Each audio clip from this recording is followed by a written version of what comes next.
What up YouTube? Welcome to the channel. Andrew's Car Reviews coming back at you with another video. Today we're going to be taking a look at a 2013 Hyundai Genesis Premium Coupe 2-liter turbo. I want to know what you guys think. Should I buy this car? Should this be the next car for the channel? Let me know in the comment section down below. I currently drive a Grand Prix GXP. If you are new to the channel and don't know anything about what I'm doing, just recently paid that vehicle off. So I'm in the market for a new whip, and I'm thinking maybe the 2013 Hyundai Genesis Coupe might be the next whip. Let me know. So we're gonna start this video with a little guided exterior tour. Gonna show you the interior, and then we're gonna take it for a test drive. All right, folks, here she is, the 2013 Hyundai Genesis Coupe Premium 2-liter turbo. I got it running right now. Get her all warmed up.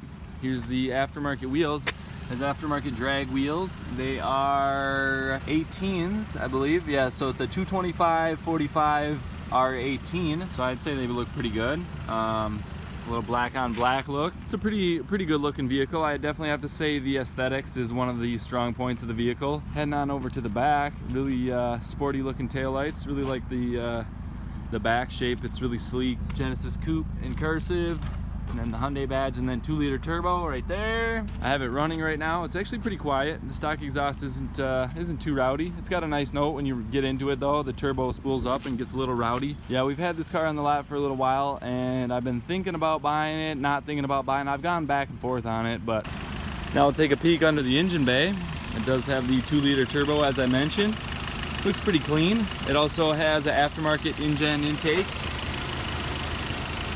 and it has a little separate enclosure to try to keep it nice and cool. And then it also has the waterproof little casing for the filter so it doesn't get water in there. Pretty sharp looking engine bay, I'd have to say. The MPG is 17 in the city, 27 on the highway, so I think that's pretty good. Quite a bit better than most of the cars that I've owned. The vehicle makes 274 horsepower and 275 foot-pounds of torque, which is quite a bit more power than the previous implementation of the Genesis. As far as the 2-liter goes, the V6 that they offer in it makes 348 horsepower, so quite a bit more, but definitely would have some fun with the turbo, because I've owned some V6 cars and they weren't that fun, but I've never owned a 4-cylinder turbo car, so I'm definitely curious. Now I'll take just a really brief tour of the interior. Nice big coupe door. It does have that like tannish, grayish leather on the outside, and then just like kind of a fabric on the inside of the seat. Here's the wheel. It's got the touchscreen infotainment system with navigation and Bluetooth and all that good stuff. You got the boost gauge in the middle, MPG gauge right here, and then the oil temperature gauge on the side. So I like this little cluster. I think that's one of the better features. Aesthetically, it's fairly pleasing in here. I mean, it's kind of basic, but you know, you got some basic functionality in here, and it looks pretty good. I like this. This looks nice. It does have a 8-speed automatic transmission. It also does have sport mode, and then you can shift yourself as well. And pretty small back seat. Not a whole lot of room going on back there, but I probably wouldn't have passengers in the car very much. It does have an infinity sound system. So, I mean, nothing crazy here, just pretty basic stuff, but the speedometer goes up to 160. It tops out at 145, I just looked it up. Of course, it has the sunroof, the pop-up and sliding sunroof, so that's nice. All right, folks, now what you all been waiting for, the driving portion of the video. I'm gonna leave Fury here, take it for a little test drive, and see if it's worth buying based on its driving characteristics.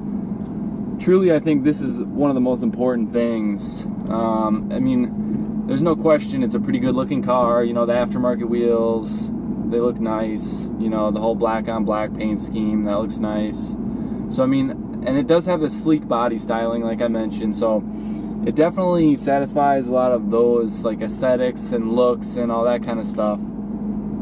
And that's a big part of it for me. You know, I don't like a car that's ugly, but performance is kind of paramount. I just like a car that performs well, you know. I'm just gonna give her the beans.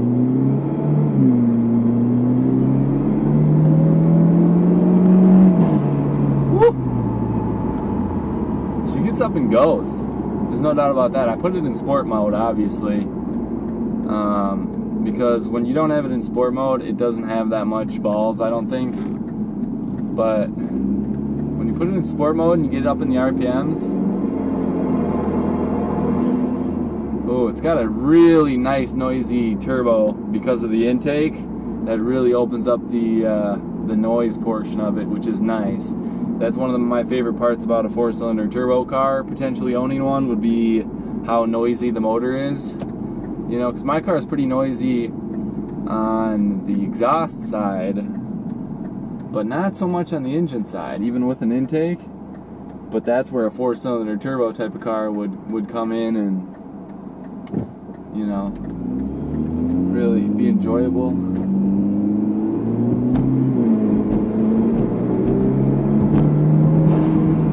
Woo!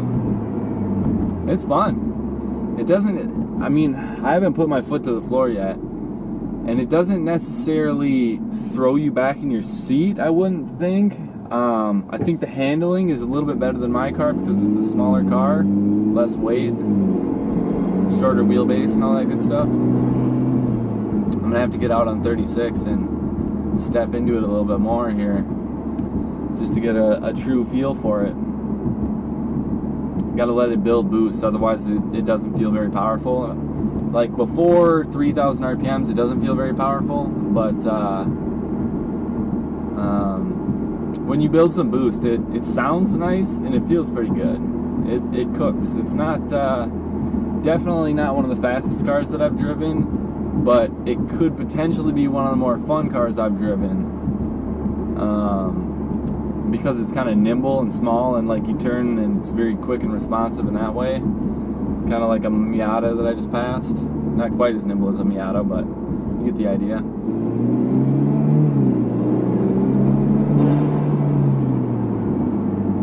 Gotta love that turbo noise though, and that blow-off valve sound is just delicious. If I bought this car, I'd probably get a different blow-off valve that made like more of a fluttering noise, because I think that would be a lot of fun.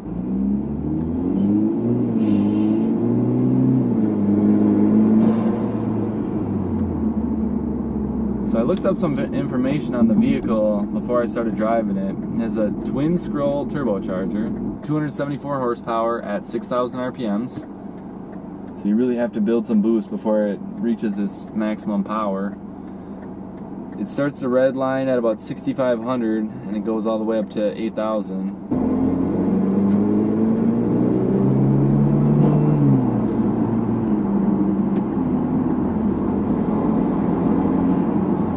Oh, I love that turbo noise. That is so intoxicating.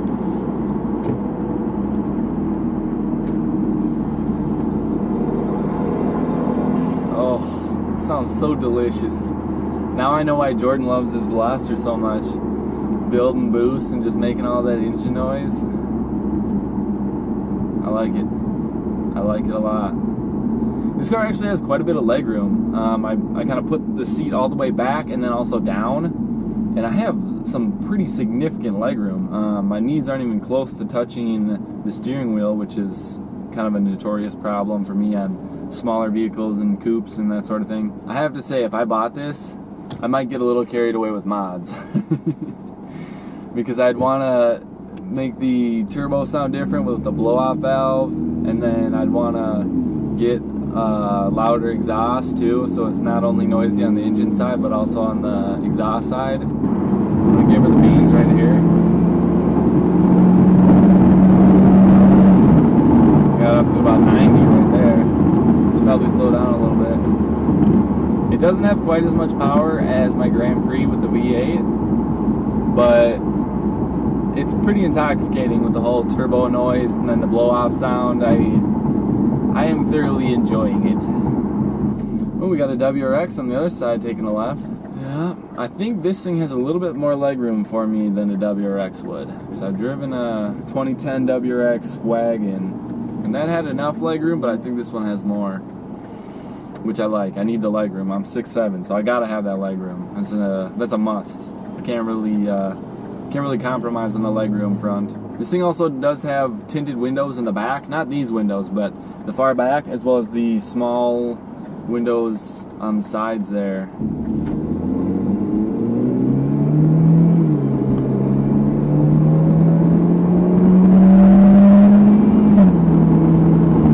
Definitely one of my favorite things about this car is that it has the Bluetooth touchscreen, so I can sync up my phone and play songs through YouTube when I'm streaming the audio, because my Grand Prix doesn't have that. It just has a CD player because it's 06, and that kind of was a little bit before they started doing the auxiliary cords and stuff, because this thing has a USB input, it has a auxiliary input, and I can also do Bluetooth. So I got multiple different ways I can connect media devices, which I really like, because that's just an easier way of doing the whole music thing.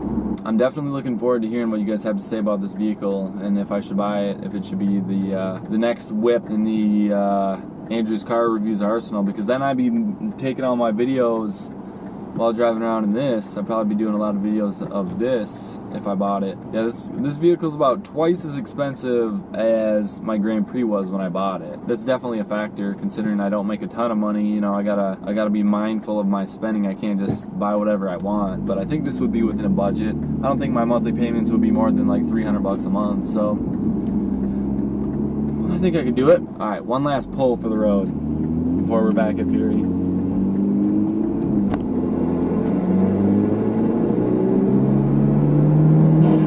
Alright, YouTube friends, that's all I have for you today. Thanks for watching. Be sure to leave a comment down below if you think that the Genesis Coupe should be my new whip.